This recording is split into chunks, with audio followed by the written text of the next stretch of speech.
Hey guys, so I wanted to film a, I don't know, kind of quick video. Oh my gosh, the glare. Let's take those off. I look crazy because I just finished working out, so, you know. I just wanted to film a video, like, trying to, like, let you guys get to know me a little bit better, like, personally, and my family, and, like, I don't know, how I grew up and the things that I've been through and stuff like that. I don't even know. Like, this was not like a planned video. I just kind of wanted to throw a video out there for you guys so you could, I don't know, get to know me a little better. Don't grab the camera. I don't even know where to start. I guess I should start with where I grew up. I was born in Washington, but I don't really remember growing up in Washington. When I was little, I think I was like 5, we moved to Wyoming, and I remember moving to Wyoming, but I don't like have any memory of my life before that. So it's kind of weird. I grew up in a little town called Evanston. It's it's really close to Utah and Salt Lake City. We moved from there. I went to elementary school there, and I went to middle school there. Here. Sorry, baby. Anyway, I went to elementary school there, and then I went to middle school there. Yeah, all of middle school there. And I was about to go to high school when we moved. I was 12?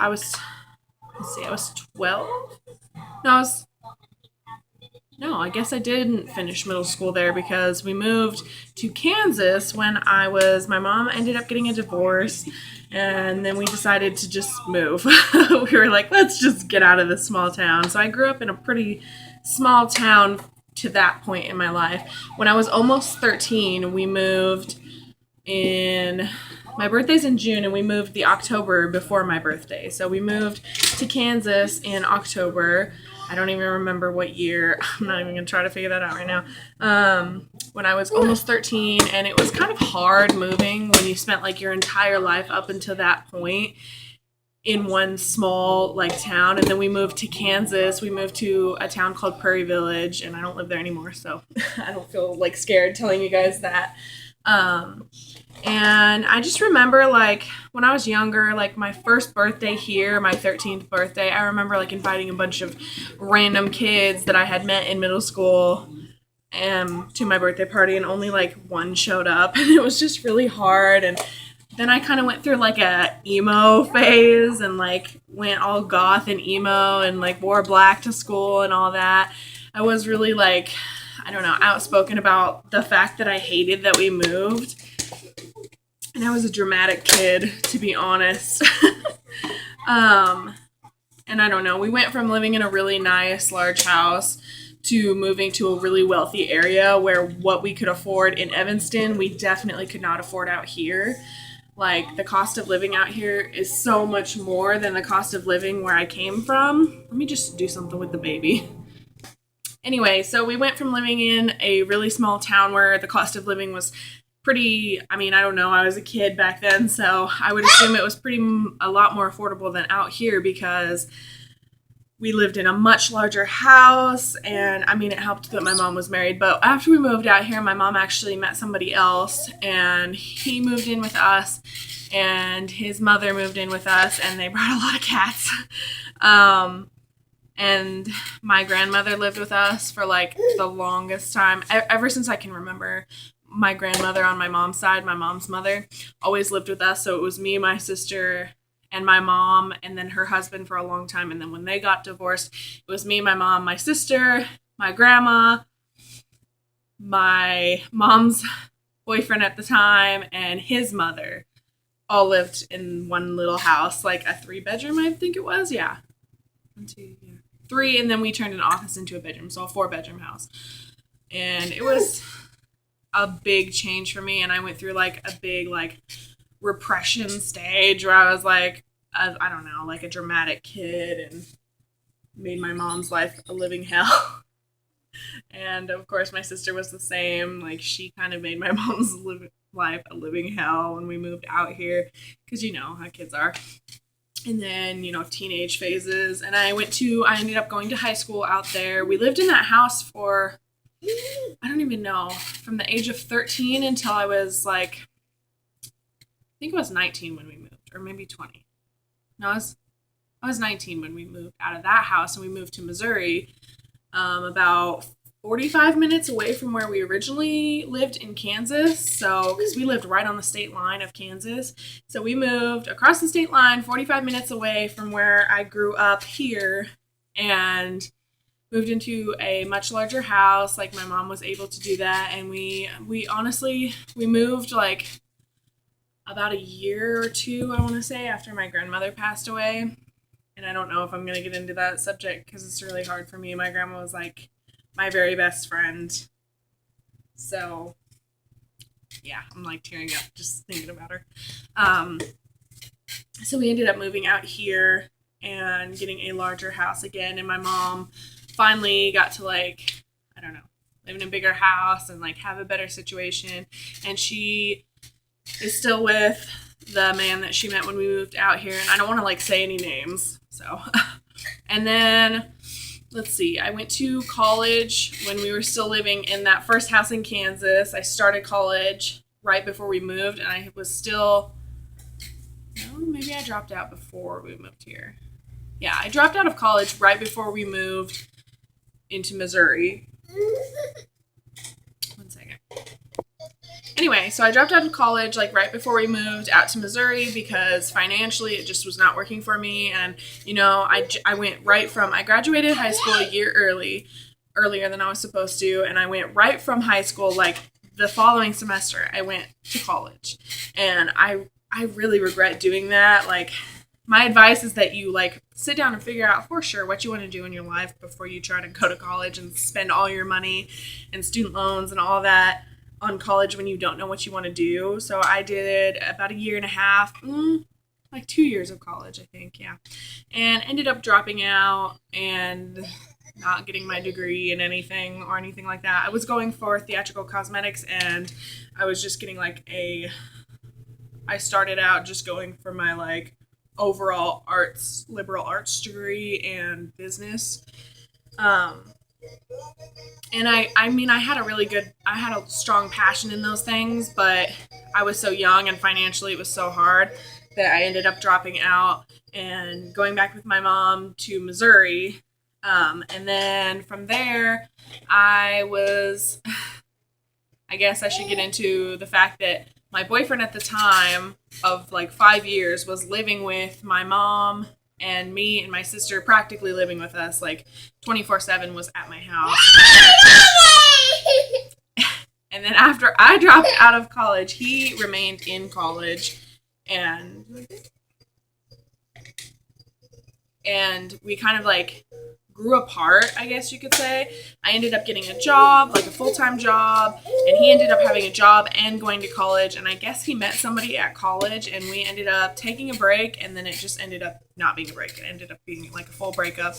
So that was really hard, and it took me a long time to like trust again. He was my first everything. He was my first boyfriend, like long-term boyfriend. He was my first, you know, sexual partner and things like that. So it was hard. And, but as I got a job, I used to work at the Salvation Army, and I met like a lot of cool people working there and ended up dating some other guys, you know, of course. And that's pretty much, I don't know how else to go about this. We lived there for a couple years, and then I ended up, I guess I should explain how I met the man I'm with now. Let me see. I was working at Walmart at the time. This was after Salvation Army. I worked at McDonald's for a little while, and then I worked at Walmart finally. And I met him. It's such a cute story. I don't know. I love talking about it. We met because his dog jumped my fence. Yeah, this is the dog. If I can get him in frame. The puppy. He jumped my back fence, and of course he was wearing his collar, and it had Joshua's phone number on it. Hey, back up. had Joshua's phone number on it and the dog's name and all that. And I ended up calling him and saying, hey, are you missing a dog? And he was at work at the time. And he was like, oh my God, yes, you have no idea how much I love my dog. Like, I'm such a dog person. He's my baby. So I'm going to have my neighbor come get him. And then, so his neighbor came and got Buddy, and Buddy's the dog, and came and got Buddy and, thanked me and offered to pay me. And I was like, no. And then Joshua ended up texting me throughout, a couple days after that. We were texting for, a couple days, maybe a week. And then we eventually, we like hit it off and wanted to meet up and hang out. We became pretty good friends through that, and like friends with benefits. And then we ended up, it's a long story, but we ended up cutting ties for, I want to say like a year, I think. Maybe longer? No, like a year, a little tiny bit over a year, maybe like a month or so over a year. Anyway. And he was in a serious relationship, and then I became in a serious relationship, and maybe a year down the road, my serious relationship ended, and his serious relationship ended, and I'll get into that. Let's just veer off on that. My serious relationship ended because I found out that I was pregnant with my son, with my ex. Let's just call him Cramp. Let's call him Cramp. I hate using the term baby daddy. Like, I don't know. He's not a baby daddy. He's a sperm donor. And I know a lot of you guys out there are going to be like, oh, hell no, she didn't just go there. But really, he is.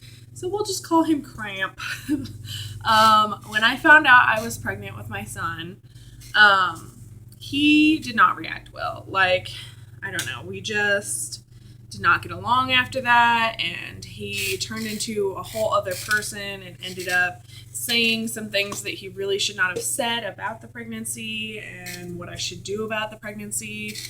And just, we ended up fighting all the time, and it was just really bad. So we ended up breaking up, and I told him, I still want you to be a part of the baby's life and still want you to be there for me and him. Like, maybe we can be friends. And that just, like, did not work out. I tried, like, through my entire pregnancy to be friends with Cramp. And he was just not a good person. Let's just put it that way. He's not a good person, and he has a lot of problems. I know I have my fair share of problems, but holy crapola. So as of now, he's not involved in my son's life at all, and as far as I'm concerned, will not be involved in my son's life at all. It's better for my child, and I have to think about what's best for him. And I don't know, my boyfriend is such a good dad to him, so I feel like he's very well taken care of between me and my boyfriend. Anyway, so I got out of my serious relationship because of all that, and Joshua got out of his serious relationship because of some problems they were having, and I won't share that because that's his personal business. But then I want to say, like, I think I was 4 months pregnant when we started talking again. And of course we'd been like texting through all that, like friends, like we'd been pretty good friends through all that. And we always checked up on each other and like, I don't know, texted each other to see how we were doing. We never fully lost contact. And then when we both ended up out of relationships, we started hanging out again, and I told him right off from the get-go, look, I'm pregnant, and I know you probably don't want a relationship with somebody who's pregnant and all of that, so I was not expecting that. And it did turn into a relationship. We hung out, and like we're good friends, and I hung out with his kids and all of that, and his roommates, and we're good friends through pretty much all my pregnancy. And then in January of year before last year, I don't know. In January, he asked me to be his girlfriend officially, and then I had Samuel in May, and the May following that January. And then we had been dating for a little while, about 5 months by the time I had Samuel, and he was there for me. He was so good for me through like giving birth, and he was there in the hospital. He was there when Cramp was not there in the hospital, and was extremely supportive, stayed overnight with me while I was in labor because it was a long labor. and just, walked me through it because he's done it twice. I don't know. He was like my rock through all of everything that I went through. And after I had Samuel, about, I want to say like 3 weeks after I had Samuel, he asked me to move in with him and, bring Samuel. And then I moved into his place with him and his roommates at the time. And then when their lease was up, when their lease was almost up, he asked me, do you want to get a house together? And I was like, yeah. So we ended up moving here where we're at now and shed off one of the roommates because, I'm not going to get into that. Moved here and moved all my things from my mom's house. You're crazy. You're crazy.